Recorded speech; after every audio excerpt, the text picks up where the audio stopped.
Good morning friends, मैं रजत सिंघल आपका अपनी वीडियो में हार्दिक स्वागत करता हूं। आज हम इस वीडियो के माध्यम से आपको बताने जा रहे हैं कि 1 अप्रैल 2019 से ई-वे बिल के अंदर क्या मेजर चेंजेस होने हैं और आपने किन किन बातों का ध्यान रखना है।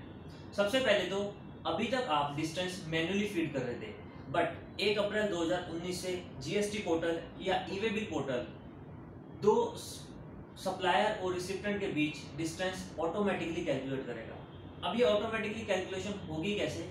ये होगी सप्लायर और रिसिप्टेंट के पिन कोड के अकॉर्डिंग, यानी कि आपने जब भी अपना और रिसिप्टेंट का पिन कोड मैंडेटरी फिल करना है और उसी पिन कोड के अकॉर्डिंग दोनों जगह के बीच का e-way bill portal distance calculate करेगा।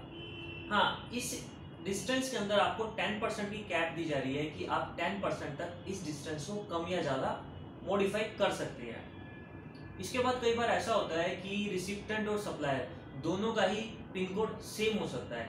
उस केस के अंदर आपको 100 किलोमीटर तक की कैप दी जाएगी कि आप 100 किलोमीटर तक मैन्युअली डिस्टेंस उस ई-वे बिल के अंदर फीड कर सकते हैं। इसके बाद अभी तक जितने भी कंपोजिशन स्कीम में रजिस्टर्ड पर्सन थे वो ई-वे बिल जनरेट कर पा रहे थे।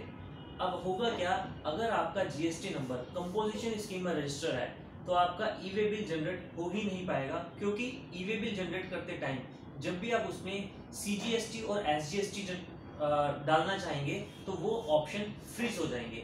यानी कि अब कोई भी कंपोजिशन स्कीम में जो भी रजिस्टर्ड पर्सन है वो इंटर स्टेट सेल नहीं कर पाएगा।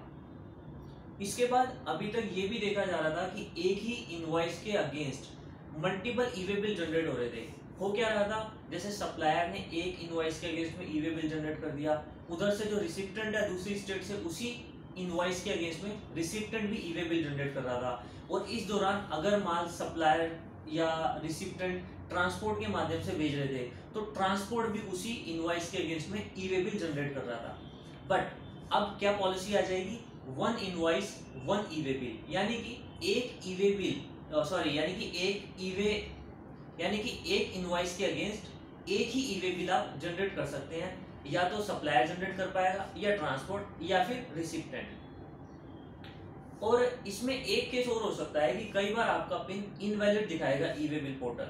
अगर आपका पिन ई-वे बिल पोर्टल पे इनवैलिड आता है तो आपको ई-वे बिल तो जनरेट हो जाएगा उस टाइम के लिए, बट वो ई-वे बिल फ्लैग मार्क हो जाएगा, यानी जीएसटी डिपार्टमेंट उस ई-वे बिल के रिगार्डिंग आपसे कभी भी पूछताछ कर सकता है कि इसका पिन इनवैलिड था, आपने ये माल कहाँ भेजा, कब भेजा और किस माध्यम से भेजा, यानी कि आपका ट्रांसपोर्ट मोड क्या था और ये जो ई-वे बिल आपका गलत था, जो आपका पिन गलत था वो किस वजह से गलत आया था।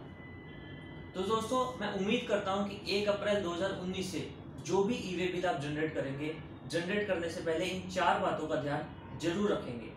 Thank you.